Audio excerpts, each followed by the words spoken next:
Hello, welcome to TrueHoop with me, Jarod Hector, and I am joined by a special guest. He is the Assistant Professor of Economics at the U.S. Naval Academy, Scott Kaplan. How are you, sir? Good, Jarod. Thanks for having me on. No problem. All right, we got to get into this first. The Assistant Professor of Economics at the U.S. Naval Academy. Why the Naval Academy? Where'd that all come from? Yeah, that's a fair question. So I grew up in California, born and raised in Los Angeles. Did undergraduate and graduate school up in Berkeley, Oh, nice.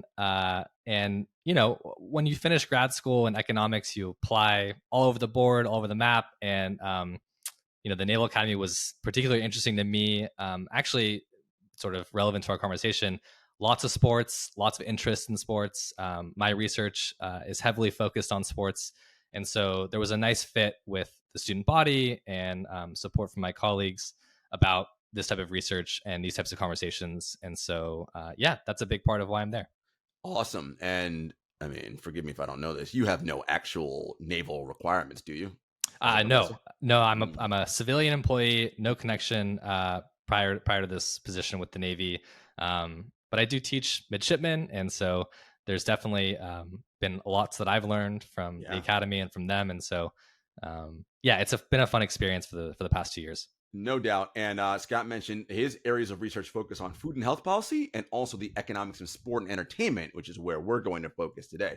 All right, you mentioned you're from LA. That mean you're a Lakers fan? Big Laker fan, always have been. You can see behind me. I've got my my Laker memorabilia.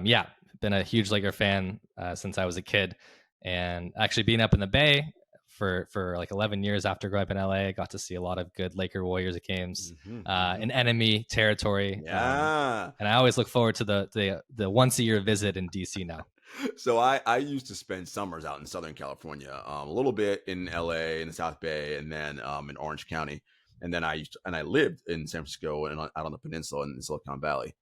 Like Southern California, Northern California might as well be two different states. Like, they're just completely different. Completely different weather, different vibe, people, everything. It's like, what? Yep. It's it's funny like that they're part of the same state, but the people and the vibe are just completely different. I agree. Yeah, for sure. All right, guys, this is the Future of the NBA Basketball Series, and of course, Scott will be here to talk about the economics portion of all of this. And it's fascinating to me, and those of you who listened to part one with Ben Aronson, and if you haven't, I encourage you to go back and listen to that episode last Thursday. Ben was great. All this stems from my question, which is in 2030, who is going to pay, assuming he's good, Cameron Boozer's rookie max extension deal, right? Like whatever the salaries balloon to by that point, and in a capitalist environment, that only goes up, right? We don't all of a sudden it's not going to be $10, right? It's only going to be higher than it was than it is 10 years from now. Where's that money coming from? Most of the BRI revenue now comes from the broadcast deal, and we all know that the league is in the process of negotiating its next deal. And the estimates there, as I said last week, are looking at somewhere around $5 billion a year. So if they do another 8-year deal, that's a $40 billion deal. Awesome, except for the fact that viewership of the NBA is down. Now, Scott, you'll all say everything is really down, right? That we watch nowadays. It used to be a show that I loved, and I'm not afraid to admit it, it's Beverly Hills 90210. If you look back at season 5 of that show, I mean, the whole run was ridiculous numbers, but season 5, and that was the beginning when Tiffany Amber Thiessen came on, replaced Brenda as Valerie.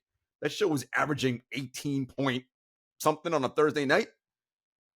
The NBA finals don't even do 18 point something. Yep. And so that's a result of all the more options we have now and just the different ways in which we consume. And so, as we were talking off air, Scott, you said, well, that's the thing. It's that maybe it's not so much that people aren't interested. It's just that the way we are consuming it is different. And if the way we are consuming it is different, the economic model around it has to change. Right now, as I mentioned last week, social media drives NBA's popularity. It is more popular than all the other 3 major sports in North America by a lot. It's not even close. But the NBA can't touch the NFL's ratings. Now, of course, that's scarcity, 1 game a week, all the things that we all know about. But when we talk about changing the economic model, Scott, what comes to your mind when you think about, all right, the NBA, the way people are consuming it is different. What has to change economically? Yeah, I think that's a good question. Like you said, broadcast deal projected to be something like 5 billion a year. I think there is still a place for broadcast television in sports. Given, I think it's generational, like you alluded to. Younger people are consuming things sort of more on streaming or on social media more than an older generation. But we still, there's still an older generation to serve, I think, with this next deal, particularly for basketball and football. But like you alluded to, we need to think about sort of transitioning towards a different model that's going to be sustainable for a longer period of time. And I think that starts with a couple dimensions. One is monetizing social media in some way for the league, and I think being able to take advantage of, Jarod, you alluded to off air about the immense popularity of the league on social media of the NBA compared to other leagues, and I think there's clearly an interest and there's clearly a base there that needs to be that we need to think about in terms of tapping into from a business standpoint. And the second part is streaming services, which have become popular in other sports. We have the MLS deal with Apple. Amazon has jumped into football. I think there's absolutely a model. I mean, the NBA has a league pass model, which is viewed through broadcast platforms. You can sort of subscribe to that. But I do think there's an opportunity to take many of these games. I mean, the WNBA actually does it now, but I think there's an opportunity to take some of these games, move them to a platform that younger people are using more often, can log into from their computer, from their phone, from their tablet, and watch wherever they are. That's going to be important for the NBA to think about in the next 10 or 15 years. No, I think you're right on. I mean, we did it last week. An average NBA game, I think, was a 1.5, 1.6 last year, which that's not great. And if you're doing that CPM model that Ben talked about, cost per that's a shitty return for you, right? Yeah. As an advertiser, why am I going to pay this much? You can't deliver the audience that you want. Mm-hmm. And I think the point is correct. Now, one of the things we talked about was the popularity of the league and social media and the players. And Ben said something interesting last week that it just stuck with me. He said, basketball is culturally interesting. I don't know if people care about watching the sport. And so, yeah, and Ben talked about stakes and caring. And, the NBA model right now is 82 games, right? That is a long season. It's half the baseball season, which baseball is ridiculously long. That's got its own set of issues with viewership. Which, for sure. A lot. I mean, baseball's a regional thing, clearly, and their numbers are, I think basketball's got an issue. We talked about declining. Can we cut the season? That's such a tough question because if you're using the current model, no, we have 41 home games. That's not, the math doesn't work, right? As the kids say, the math ain't mathin' using that model. But to your point, if we switch an economic model, can a new economic model support which is what I want, a 58 game regular season? Mm-hmm. Each team plays everybody twice, home and away. Same number of times. So that builds in the rest, which we'll get to in a little bit as part of your research. You can do the whole in-season tournament. It makes stakes because now it's like we only play the Lakers twice. We only play the Warriors twice. It's 1-1 and we got to go. And now if you lose 8-10 games in a row on a 58 game season, odds are you're not making the playoffs, right? Whereas in an 82 game season, whatever. We can probably overcome that. Yeah, I think it's a really interesting point. It's been talked about for a while now in terms of how much to shorten it, if at all. I think as an economist, the first thing I think of is, what's sort of the elasticity of the response. So, you reduce the number of games by 10, how much additional viewership or attention does each of those remaining games get? And of course, there's a scarcity factor. So you have fewer games, each game sort of has heightened attention, but there's a question of how much, and does that make up for the lost revenue you sort of have from reducing the number of games? I think in the NBA model is really interesting because unlike football, a significant portion of basketball income comes from ticket sales. It comes from going to the game, at least 20% or so. And so that's not a trivial amount. And I think related to your point about, okay, let's make the quality of the games better. We should care more, right, about each additional game if there are fewer of them. Related to that is, well, if I'm going to the game, this is something my research talks about, I don't want to go to the game to see, vet min players play back and forth. Especially in a regular season game, it's not going to move the needle for me. At the same time, maybe fewer games allows, not only sort of from a health standpoint, if that's the argument that many of these superstars are making about playing, but just the importance of the game. So there's more reason to play. And so I think it's a really sort of multidimensional question, and it involves a lot of different issues. But I can see pathways to which a shortened season could make sense, especially if you see a massive increase in the availability of star players, and each game matters more, like you were talking about. Yeah, so I love it. We're going to go here now. So the reason why the 58 game model I like so much is, again, because it's round 30. We already got 30, right? 29 times 2, done. Now, the problem is going to come in when we expand, which we will in the next, I don't know, 2 to 3 years, and then we add team in Vegas and Seattle, so we'll have to just make the math work that way. But the point is, if you conduct it over the same amount of time that the season is conducted now, it also allows the NBA to own 2 days of the week. Right now, football owns Sunday, Monday, Thursday. Yeah, those are their days. Yeah. I mean, shit, they're gonna soon own Friday, maybe. Who knows? So can the NBA take Wednesday, Friday? Can they take Wednesday, Saturday? I'd probably go Saturday because college football is only a few months of the year, and you can probably go toe-to-toe with college football, which tends to be a regional thing anyway. Maybe that's the model, right? So in any, and this is, I've talked to a million sports scientists about this and people who study human bodies.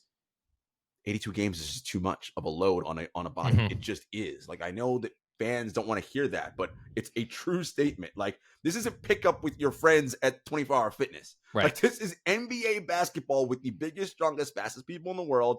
Sometimes 3 games in 5 nights, getting on a plane, flying cross country, like getting to bed at 3. It's like, and the importance of sleep. People don't like to talk, like, oh, these guys fly private. I'm like, they're 7-foot tall people on tiny tubes, 30,000 feet above the ground. Like, just to point one thing out on that, I sort of find the argument of like, well, players in the past used to play 82 games, they didn't complain. And have you seen those players now? Yeah, like I see it falling flat because there's so much more research now about that, like you were saying, about the health impacts of an 82 game season. We've got wearables. Teams have multiple doctors, multiple analysts looking at like fatigue. There was research at University of San Francisco who looked at this sleep index and basically found that games when that are preceded by nights of poor sleep, you have much likelier risk of injuries or poor play. I mean, all that stuff has become so much more advanced. And so as a researcher myself, that's the kind of stuff I take really seriously. And these people know what they're talking about. Of course, like there's some manipulation to be had of this system. Like players are sitting out when they're not actually injured or claim, the Dallas Mavericks last season claiming that they've got injuries when they actually just want to provide a better lottery position. All that stuff is important to keep in the discussion, but there's no doubt that an 82 game season is not a sustainable level of play for a star player year after year. I completely agree. I mean, guys, you ever see Kevin McHale walking around an NBA arena? Ain't pretty. Yeah. Doc Rivers shuffles his feet and is hunched over. Like these dudes, like it's not good for you. Like this stuff isn't good. And anyway, so my point being, you do that over the same course of time you have now. At most, you play twice over any 7-day period. That is huge because it allows for recovery, actual practice. Newsflash, people, NBA teams don't practice in the regular season. You want to know why? They have no time. When are they going to practice? We landed at 3 a.m. Games at 7:30. They're not practicing that day. Yeah, like that's just not a thing. You're going to stand around and do like a walkthrough, which is basically, this is what we're running, blah, blah, whatever. Go back and get some rest. I mean, it's will make the quality of the game better. Now, of course, to your point, Scott, there are going to be people that try to manipulate it in teams. And I want to be clear about something. Players don't want to sit out. Like, trust me, I talked to enough. The team is the one telling them, no, dude, I need you to rest now because they're worried about you tearing your ACL. And now that means you can't play for me and I can't recoup money. Right? Because that's ultimately what this relationship is, right? The owners are like, we're paying you X amount of dollars because we believe you'll generate X, Y, Z. Well, I can't let you generate that if you're out for the season. Yep. So they'll be like, nah, sit this guy or arrest them or whatever. And that's tough for fans. But there's something that you brought up in your work, which is the introduction of hedonic pricing. So when you talk to us about what that means for ticket revenue, which, as you say, not insignificant at 20% of the overall BRI. Yeah. So just to define what hedonic pricing is the idea that you can split up the price of a good into its various attributes. So the typical example we think about is a home. You can price a bedroom in a home. You can price a bathroom. You can price a garage, right? And then you get sort of the final value of the home, and you can decompose that value. So, when you go to a basketball game, you're looking for multiple things when you're deciding to buy a ticket. first and foremost, you want to go to see maybe your team play. You want to see a competitive game. Maybe you care about the quality of the other team. But one of the focuses of my work is, well, how much do you value the actual the players, the players that play in the game?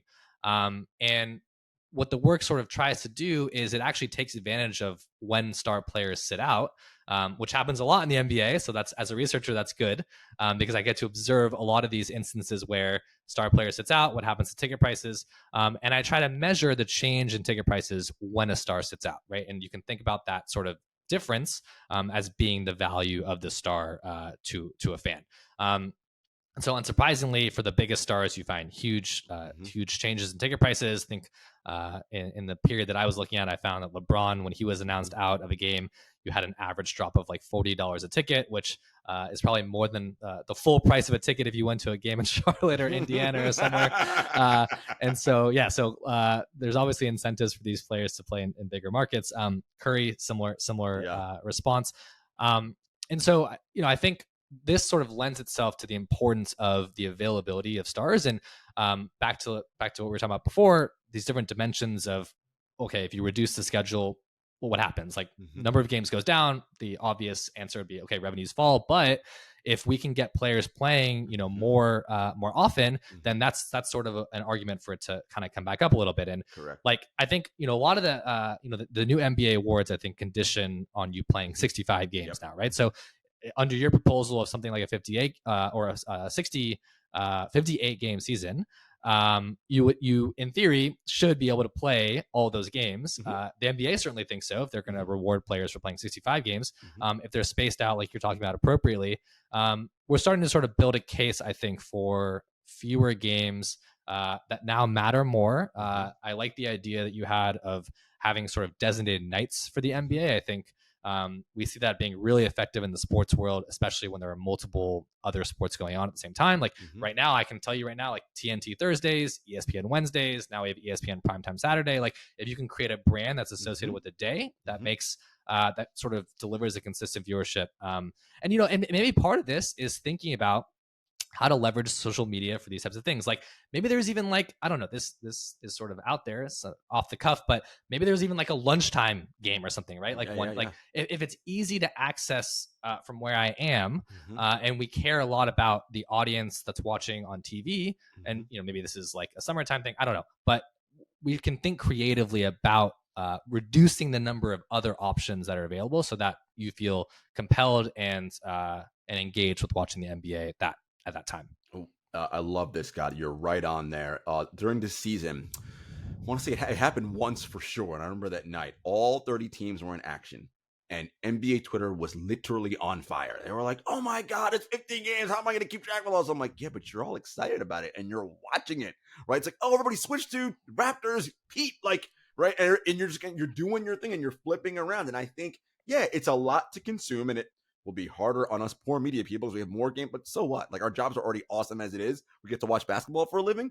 Like I think again, Wednesday night, all right, we're all in action. Saturday, we're all in action. Like that is, I think, awesome. And to your point, using it as a brand, right? Whether it's TNT, whatever the ultimate vehicle that we use happens to be, I think that makes sense. Yeah, I think, and just one quick offshoot of that, I think there was a game, I think it was the day before election day this past year, where they didn't want to have any games on election day because they wanted to encourage people to go out and vote. But the day before, I think it was the day where all 30 teams are playing. And I like what they did they staggered the start times of the games. And so you had games starting at 7, 7:15, 7:30. Exactly.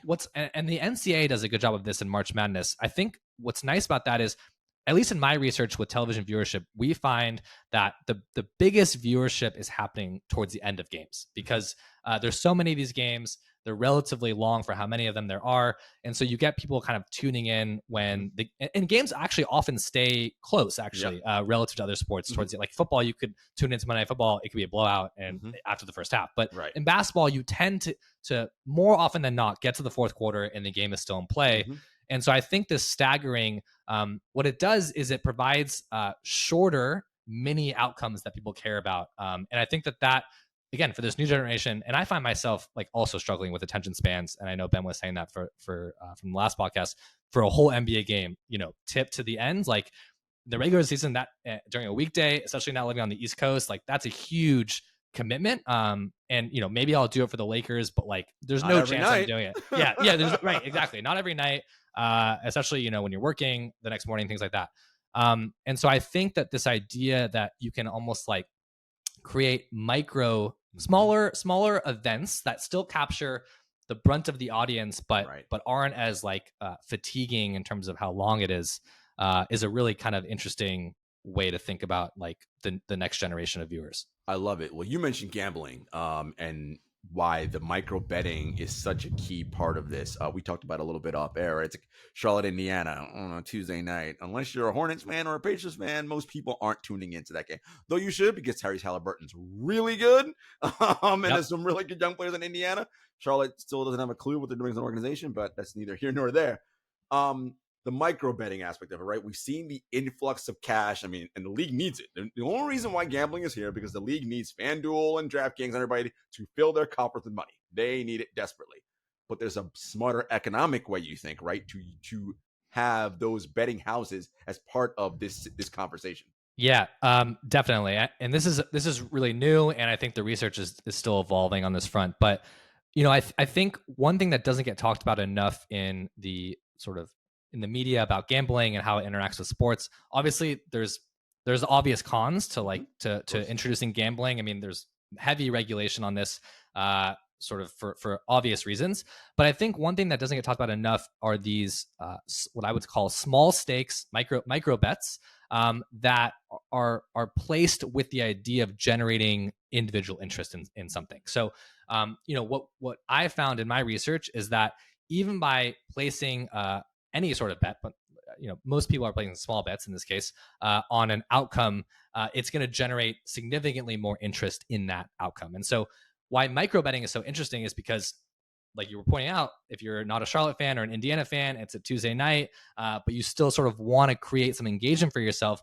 One way to do that is to actually put a small amount of money on a few outcomes in that game. Maybe you're a Halliburton guy and you think he's going to go for 20 and 10, or you want to see LaMelo and Halliburton combined for 60 points or something like that, right? Some outcome of interest. Now I'm sort of engaged with the game differently than I was if I hadn't been betting on the game, because why would I care about LaMelo and Halliburton getting 60 points unless I had a $2 bet on that outcome? And so the idea that there's a complementarity with sort of removing the like bigger problems with gambling where like people are spending too much or becoming addicted and things like that. I think there's an argument to be made about thinking about a role for gambling to increase engagement with games that otherwise people wouldn't be engaged with. So I think that and that's an obvious way to monetize in a complementary partnership between these two entities. I love that you said that, because anecdotally in my own life, one of my group chats with my friends, it's all sports guys, so it's like but every sport possible. But I'm probably bigger into tennis than most of them are. But they'll be like, "Yeah, tell me about Eubanks. I bet $2 on him winning 6.5." Like, I'm like, "Yeah, that's why I think like." And that like they watched the entire Wimbledon. Exactly. They're like, "This is amazing. Like, I want to see if I'm engaged." And I'm like, "If it works for tennis, why couldn't it work for basketball?" Yep, and I think this there's some really sort of seminal literature on this. Basically, people are what we call risk loving in small sums, and so this idea that like if it's only a small amount of money at stake, like if it's $1 or $2, then I actually enjoy this sort of variance associated with whether I'm going to win or lose, right? And even if sort of on average I lose money, because that's how these gambling companies make money, I'm sort of willing to pay that premium in order to increase my own engagement with the event, because it's fun, because otherwise I wouldn't watch Eubanks, and I like watching him, and then I learn about the sport, and then sort of I'm happy if he wins because I win $4 and I can buy a coffee or whatever. Like people have these games they play with themselves about this, and so I definitely think, and I think the gambling companies know this. Like I think the way they promote it, that's how they really can reach a larger base of people, is people who are like not going to spend their life savings gambling, but are sort of still interested in creating that rush of like what's going to happen if this player wins or loses. I love this, the part you mentioned about the research where it's like, if it's relatively small stakes. Now, of course, we do know that there are people who have serious gambling addictions and will, in many Absolutely. cases, bet their life savings. And that is a problem. And of course, anyone who has those issues, like, we hope they get help and there are proper channels and avenues. But it's this weird kind of moral dilemma, maybe, where you're like, the micro, but this is better for the overall good. But in the process, I don't know what the percentage is. 2.5% might be in real trouble. Like, Yep. how do we sort of balance that? As an economist, I that is not my role to balance something like that. That's a very important question. You know, like I think my job, sort of the way I think about it is, let's just put all the dimensions on the table and make sure we have a fully informed argument about how we're going to like promote or not promote this thing. And I think the reason why I sort of feel that this needs to be stated is because the popular narrative about gambling is all the stuff you just said, which is super important and should be talked about. It's really serious. But there's this other side that I think doesn't get talked about enough and is important for the business. And I think something that's just worth thinking about as we move forward to this sort of these newer models of engagement and viewership. They're going to have a role to play. So I think it's important just to think about what role that is. Yeah, and I think also too, Scott, we've already, well, not we, but these leagues have already opened the door to this, right? It's already here. So we ain't closing the barn door now, folks. So if we're going to do it, to your point, let's get everything out on the table that we know using actual data and research, right? Like, and not just conjecture, even though, yes, it's a real thing to worry about, because every other day we see some, college person getting suspended, some NBA player, NFL player getting suspended because they bet on games. Like, those are real things. But let's look at the numbers. What are the percentage of the overall population of people actually doing, and what are they doing? Are they using insider information, or are they just saying, oh, I know basketball, let me bet, right? Like, what? Right. And you can figure that out, I'm sure. The stuff gets monitored pretty easily. And you can put in the proper safeguards and bells and whistles to really track and make sure. I think it's important to know how this all works, because, yeah, it's here. And if we can find a way to utilize it in a safe manner that gets everybody engaged, well, why not, right? Totally. Yep, I'm with you. I think we've hit this point perfectly. All right, guys, we will be back after a brief commercial break. All right, Scott. One time, Henry Abbott, founder of TrueHoop, someone you met at Sloan Conference, said to me when he worked at about the time he worked at ESPN, said, Jarod, for ESPN basketball stories, here's how they work. LeBron and Steph, if they are the subject matter of the story, that article will do numbers. And to a lesser extent, much to my chagrin, because I'm a KD guy, sometimes KD. But that's it. Nobody else does anything of any relevant note in terms of moving metrics. And a lot of your work is, Scott, the economic impact and value of superstar players. And we've heard this narrative, or not even narrative, it's a factual statement over time, that the superstar players in the NBA, because of the overall value they bring to the league, not just their team, but the league as a whole. And we talked about it in the declining ticket rates for LeBron and Steph when they're not, particularly in away arenas. And that's something anecdotally I can speak to. If I'm covering the Nets and the Lakers are in town or the Warriors are in town, it's much more crowded 2 hours before the game. It's just, everything is just different when those two guys are here. But and Jarod, that actually gets back to your original point of this 58 game season. Like, if you know they're only going to come once a year, right? The ticket prices are not going to decline like the average amount. Like I had like 40. It's going to be like, like I find in the paper, like for LeBron, it's $73 a ticket when he doesn't play in an away game. I mean, you're already seeing that sort of rebound effect, right? Of like a reduction in the number of instances you could see LeBron play. No doubt. And so players like that, their value to the league is so high. And in your research, you talk about how, and it's a fact, I've said it before, those players are actually grossly underpaid for the amount of value they bring to the league, which actually is a 2-part question for me. But first, I want to get into your research of the actual value a player brings into the NBA, particularly a superstar player. Yeah.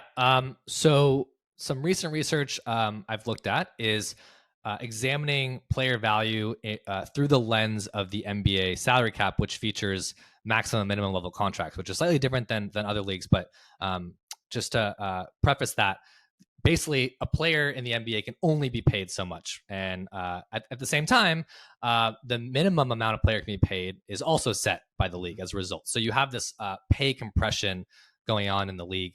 And as a result, the top players, the superstar players, are often paid lower than their market values because they reach this maximum level that a team can play team can pay them. And so as a result, these players are generating significant bargains not only for their teams but for the league as a whole, because these superstar players are driving revenues for other teams, not just their own, and that's really important. That's why we see when LeBron misses an away game, ticket prices fall a lot. Guess who benefits from ticket sales of the away game? It's the away team, or it's the home team that LeBron's visiting. And so it's really important to think about the different types of ways these players add value. In my paper, tries to use an economic argument to understand player value. And so basketball fans will think about player value as like, okay, well, how statistically good is a player? You know, how many win shares are they adding? What's their expected plus minus compared to other players? Value of replacement players, things like that.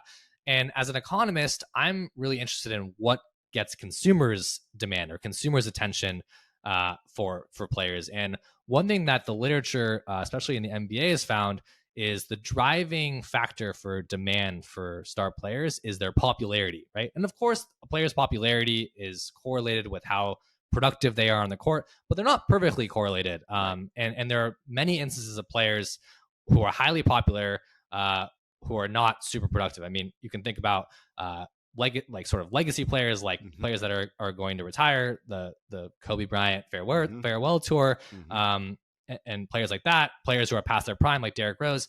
And there's a popularity aspect that fans really seem to care about. And so my research tries to use that that logic and predict the value of players using this popularity metric. And basically what my research finds is sort of intuitive. The superstar players are highly underpaid because they're limited by these max contracts. But at the same time, on the flip side, these veteran minimum guys who are making $1 million a year because that's the minimum contract that the NBA allows are actually highly overpaid because they're replaceable.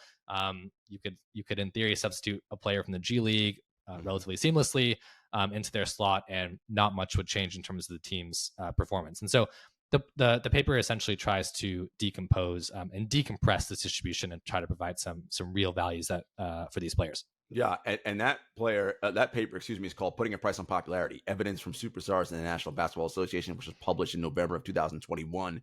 And what's interesting there, Scott, is okay. You mentioned the Kobe Bryant farewell tour as a Laker fan.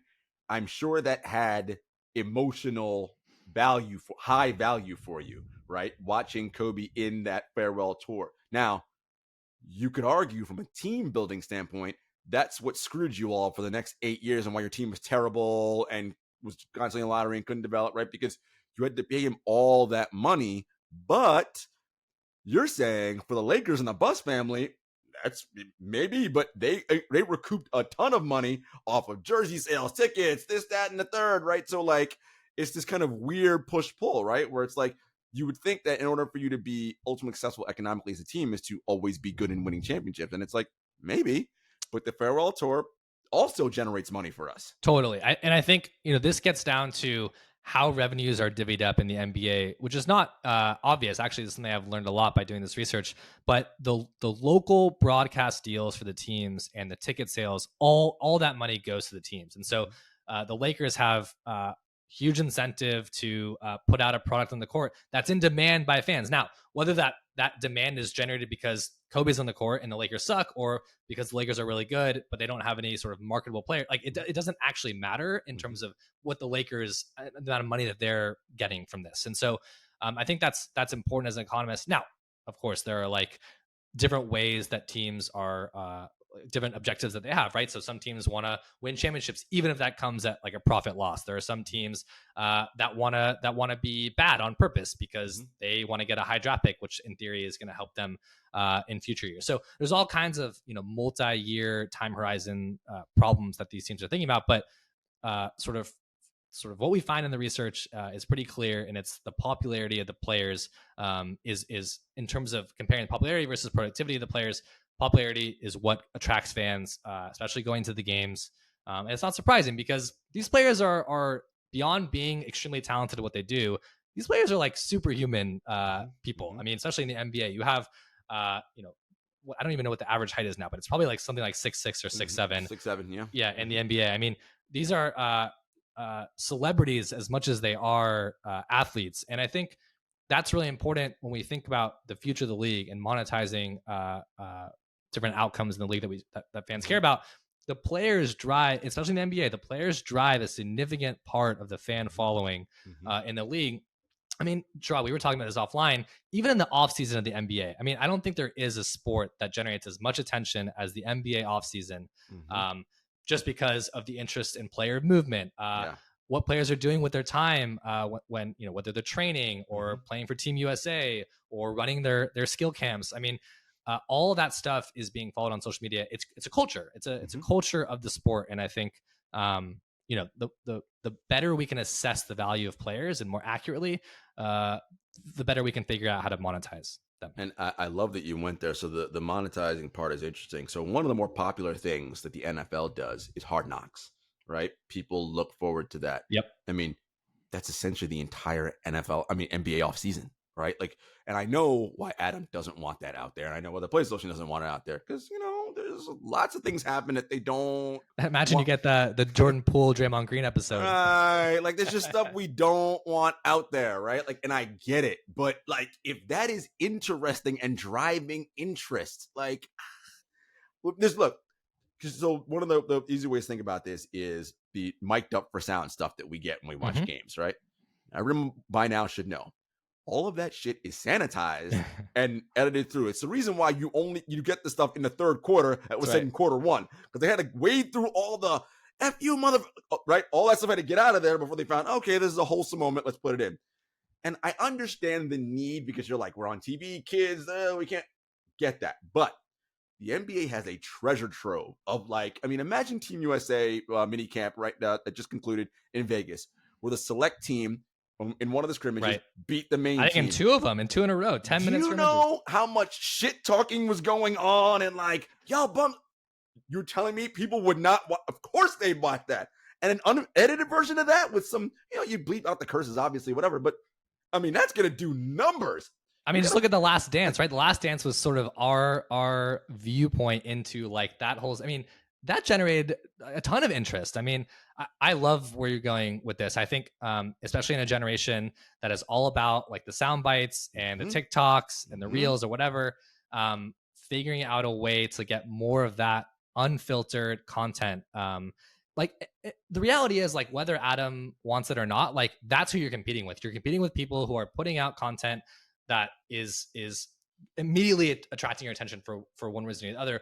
People don't have time now to sit through a 5-10 minute intro of why Team USA is so interesting or why we should care about training camp. People want to see those clips and they want Cade Cunningham hammer dunking on Jaren Jackson Jr. and it's oh my God. That's right. Just more of that. And I think that's exactly right. So I love the idea of the NBA. I don't know if it's an Adult Swim model of this or something where you basically have some games that you basically get that kind of full experience of let's hear what the players are talking about on the court. Let's get into the huddle. I think there's absolutely an opportunity there. Again, there's so much interest in the players that the more you can get them in their real elements, how they're performing, all that stuff, I think people will eat up. And I think being honest with ourselves, part of the conversation we had with Ben last week is, and we talked about the media portion of this, is not us at TrueHoop, we're great, but we're bad at telling stories, right? And it's because we feel that there has to be this sanitized version of whatever's out there. Oh, they were down and out, and then all of a sudden LeBron came at the end and saved the day, hero. It's guys, come on, I want to know that, and we've seen all the stories now when we have all these player podcasts where Jeff Teague and these various guys come out, or Tristan Thompson, oh no, David Blatt wrote that play. LeBron was no, we're not running that here. I mean, imagine if you saw that. I'm oh my God, this is the. Now I know it's going to be weird because then the media is going to ask him 8 billion questions about why did you not listen to David Blatt's play. I get all the reasons why it doesn't happen, but the point is, if we just kind of understand that sports at the end of the day is entertainment, and it's really the stakes are high because of the money. Right. But in the terms of the world, this isn't that big of a deal. Yeah. Oh my God. LeBron said F you to somebody. It's okay, fine. It's, you know what I mean? I think it's sort of equating guys, how serious is this really? Versus completely agree. I mean, I think another sort of additional thing to think about with the players. I mean, players like LeBron and Megan Rapinoe, like these players have massive social influence. Like no doubt. if you I mean, the things that they're able to do and share and the way they the values that they stand for. I mean, all that stuff's really important. And I think people recognize that, like, them performing as an athlete on the court or on the field is different than how they are as a human being. And at the same time, like as a fan of LeBron or of Kobe or whoever, like I'm interested in all of that. Like I want to see like everything. Like I want to see Kobe at a Taylor Swift concert. I want to see like, LeBron at his skill camp. Like, like I've been loving all the videos of Steph Curry with with the campers. Yeah. Like the drills that he runs. Like, I mean, that stuff is like, is all there. Like we just need to figure out a way to incorporate that into like a more sort of mass produced and viewed way. Because I think the way social media is built, it's people driven, and people and consumers want to see their favorite players or celebrities doing what they do, and that's what it's all about. No, I'm with you there. I was wondering, Scott, what do you think about this as an economist? So the NBA's governors, the guys and ladies that own the 30 teams, all are apex predator capitalists in their regular life, but in the NBA, they're like weird versions of socialists, kind of, sort of. What do you think about the NBA model switching to strictly a full-on free market model? You still have salary cap, a luxury, cap and floor. We got to spend a certain amount, can't go over, luxury tax, all that. But there's no adjustment to how much players make. If you want to pay Steph Curry $80 million, that's on you. But now you got to figure out how you're going to fill out the rest of your roster with only $45 million left. Yeah. Good luck. That's an interesting idea. So I think the NFL has a model similar to this, where there is a cap, but there's no restrictions on the amount of, I mean, there is a minimum level a player can be paid, but there's no restrictions, I think, on the maximum amount that a player can sign for. I think that's, that's really interesting.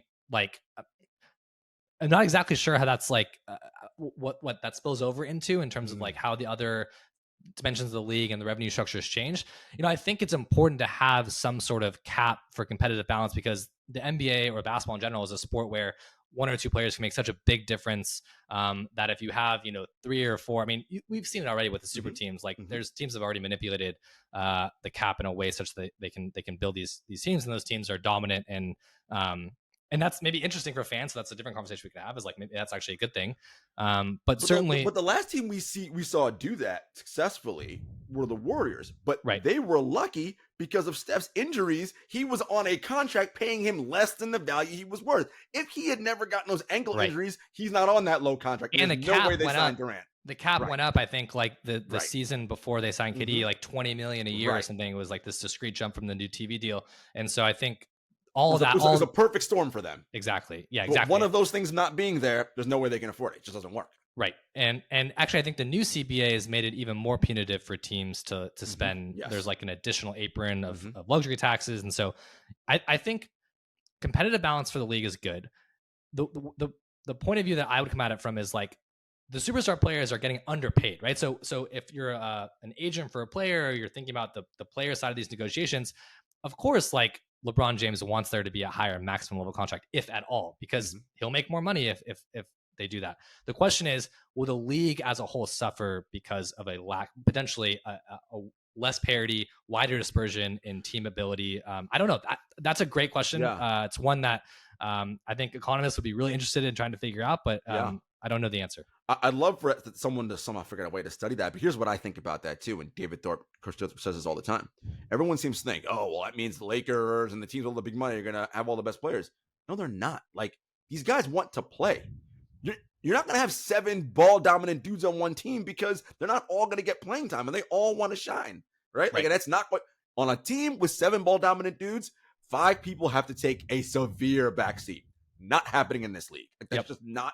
And then again, the money doesn't work, right? Because again, okay, I'm going to take 10 million when I can get 90 and no one's doing that. It's insane. So I think there's a way in which you can do it where, again, you keep the floor, keep the penalties for going over the repeater, all that stuff. You eliminate the draft, number one, so everyone's a free agent. Like, go wherever you want. Look, make these teams have to be good at their job, right? If you are wooing me and I want to come, why? What makes your play so better? What are you going to do for me? How are you going to help us win? Like, if they can, sure, I'll sign for whatever. If not, I'm going to go talk to this other team. And I think that, you know, kind of open up that free market kind of system.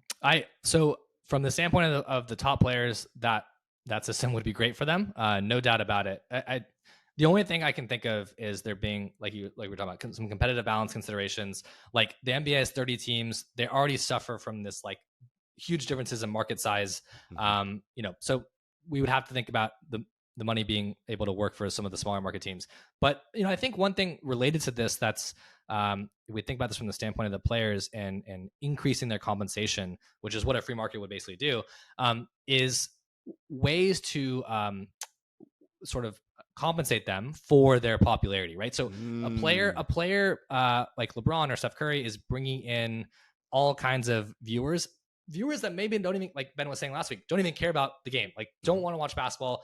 I'm just like the biggest Steph Curry. I mean, look at China and Kobe. Like this is a great example. Like it's literally a star that they care about, and like if he's playing, great. If he's not playing, also great. Like we want more Kobe. And so I think what that sort of lends itself to is some sort of general pool of money that can help sort of compensate these players for the amount of value they bring to the NBA, so the amount of popularity that they generate. And actually, one thing I discovered recently is the PGA Tour does something exactly like this now. I think it's called the Player Performance Incentive Program or something. It should be called the Tiger Woods Performance Incentive Program is what it should be called. It's basically a pool of money the PGA has put aside. I think it's like $40 million in the past year that they rank players based on 5 metrics, which include like, you know, how much sort of TV time do they get during tournaments, and like their social media following, things like that, like things that are not related to their golf shots at all. And what they do is they pay out players based on this ranking system. It's like a leaderboard, and so they pay out players based on this ranking system. And I think something like that could be really interesting for the NBA because it's so player driven. So much of the value to the NBA is driven like just by the players' personalities and personas. You know, obviously LeBron and Steph and those top players get rewarded through tons of endorsements, but there's this additional gap even that's not being filled in. I would just like to see the NBA introduce something it's not going to change even like the sorting incentives, like I should play for a good team or a bad team. It's just like it's fully recognizing that, look, these players are bringing tons of value to us and should be compensated in some sort of way. Yeah, and so like, what we're talking about here really is just all ways to change the formula of the BRI, which is ultimately like where this money is going to come from. Again, I go back to the question I started with. In 2030, assuming he's good, who is paying Cameron Boozer's rookie max extension? Because this current broadcast model we don't think is sustainable, right? Like if the value of the traditional eyeball numbers are going down, you as the product are not delivering the audience that advertisers are going to pay for. So if that money goes away, well, now what? And these companies, ESPN, ABC, TNT, whoever, and this is not just NBA related, this is all sports, they're getting killed on these broadcast rights deals. You're paying billions. There's no, I mean, I don't know this is a fact, but as an economist, I'm sure you can probably have a point on this. There's no way they're making up that money on ad revenue. It's just not feasible. Like, it just can't be. You're $5 billion. I mean, I don't even know what the NFL deal is, but it's way more than that, right? Like, it's a lot of money. I will. The sad part is they still are making lots of money, but they're making less money than they used to be. And so I think I saw recently like ESPN's profits from this last quarter, like $3 billion, which I don't know what their usual amount is, but it still seems like a lot to me. I think what's really interesting to me about this new generation of viewers and how to monetize like the younger NBA fan is I sort of feel optimistic, and here's why. The NBA still has so much interest, and I think that like, you know, that interest is sort of diluted maybe right now. It's like there's the old generation who likes to just watch their typical broadcast television. There's a younger generation who basically only consumes the NBA via social media. It's sort of disjointed, but you still have this culture of interest in the product, and I think that's a nice foundation to have. When you compare that to like another sport like baseball, where the foundation is like truly crumbling like under them, like that's a much tougher place because you have to make much more drastic changes much more quickly. And that's risky. Like that's inherently risky. It can compromise the value of the product to your existing base, and so that's a scarier scenario. But I do think the NBA has an opportunity to dip into some of these creative sort of mechanisms of how they promote their product and how they get fans to stay engaged, because there is a base interest, and I think that interest is it's either flat or maybe slightly growing, but that's not a bad place to be given all of the sort of negatives we've been talking about of the current broadcast situation. I think it's growing, right? And I think one of the things that like Henry likes to talk about is like the NBA is a television show, right? If you think about it in that way, and its stars of its TV show are super popular. That's if that's the model for making a TV show, you're going to be successful, right? Because you're popular people who people want to see. But we just got to figure out how are we monetizing and how are we, in other words, how are we showing them and their popularity to the audience so they can consume it in a manner they want. And I think it's exactly what you were saying before, which is we have to disentangle the business from the games itself. Like the games are interesting and they provide a platform for basketball people to watch basketball, but there are like so many other avenues that people are interested in related to basketball and professional basketball, right? Like we brought up The Last Dance. I mean, Steph Curry just released his underrated documentary. I mean, I was even watching Steph Curry on Hot Ones. Like this has nothing to do with basketball. Like it's just me watching Steph Curry because I'm interested in him as a person and his story. And so I think we should. I mean, look, the NBA is doing this to some extent, but I think there's for this next generation where they are interested in these sort of shorter bursts of entertainment, like all these different avenues. Like the NBA games, it's always going to be 2 hours. Like you can't really change the game so much unless you were like, we're going to have 10-minute quarters, and like it would be such a drastic change that I think that that's even like not possible to think about. But you can sort of fill out the outside of your base using some of these different mediums with which players are interacting. And I think, to your point, we talk about the League Pass product, which is terrible. Guys, you got to fix that thing. If the way that people are consuming on phones, right? Can we do something where the actual tool itself is interactive, right? So, oh, my Curry alert popped up. The little menu shoots up. Oh, he's got a game tonight. I can click on that, or I can watch the underrated doc, or I can watch Hot Ones, or what, right? Because I'm interested in Steph Curry, but I can consume it in whatever areas I want to consume him in, right? Like I think, or I can gamble on him. Like, oh, he's gonna hit. I can do maybe 3 things at once. Yeah, I'm gonna watch the doc. I'm going to do a micro bet, and I'm going to, I think that's the way they have to start thinking about how this works. Completely. And I think the NBA, I know, has struggled a lot with like retaining viewers during halftimes and during timeouts.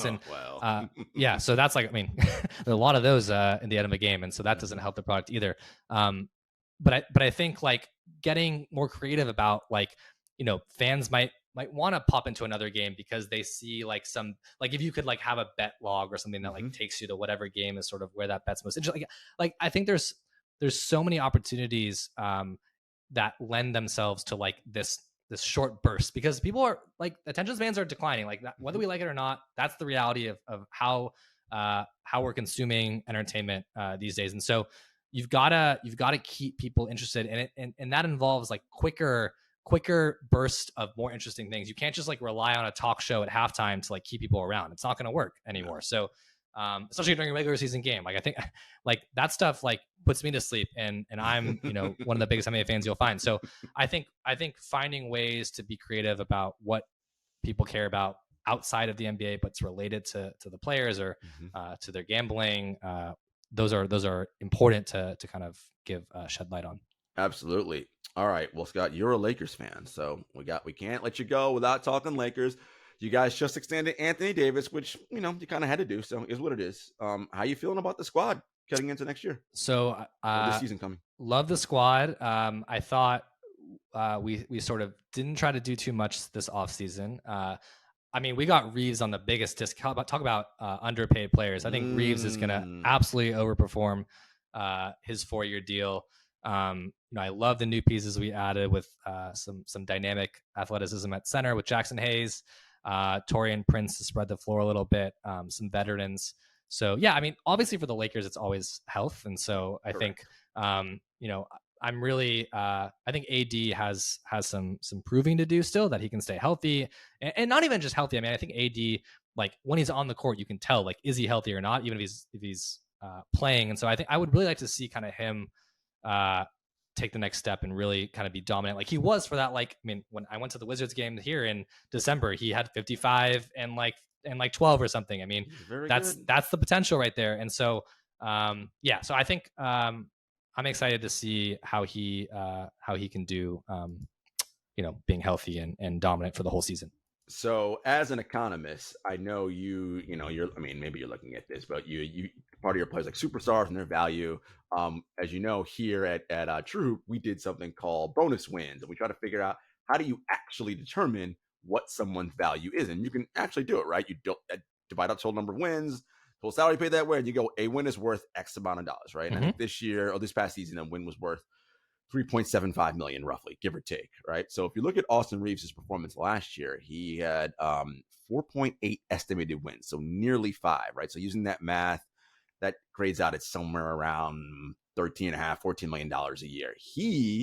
So like that deal is actually spot on for him, like from an strictly economic standpoint. But also that deal is spot on for him in his previous performance. Correct. I'm sort of looking at Reeves as like, look, he's on this like slope, and so like in years 3 and 4, he might even be worth double that from a win standpoint. If he's producing 6.5 or 7 estimated wins, then you're like, oh, that's bonus, right? Because we're paying him for 4.8 wins. So that's the hope, right? Is that you get these guys on a contract where they're outperforming, and that's often rookies who turn into superstars very early. That's the best, because you're like, oh, they don't make max money yet, but they're worth 10 wins. That's the holy grail. Yep. So yeah, it'll be interesting to see. Scott, this was awesome, man. We really enjoyed having you on. I assume you're on socials and stuff, and people can find you tweeting out about economics of the game. Where can people find you? Yeah. I'm on Twitter at skaplan92. Always talking about basketball and my research that relates to the NBA. Most of my research is NBA focused, but I'm always interested in the general sports conversation. So find me there. Awesome, man. It was really a pleasure having you. We'll definitely have to have you back. Guys, thank you so much for tuning into the Future of the NBA podcast series. You will have our 3rd and final episode sometime next week. Stay tuned for that. But Scott, thanks again, everybody. Have a great one. We'll see you later.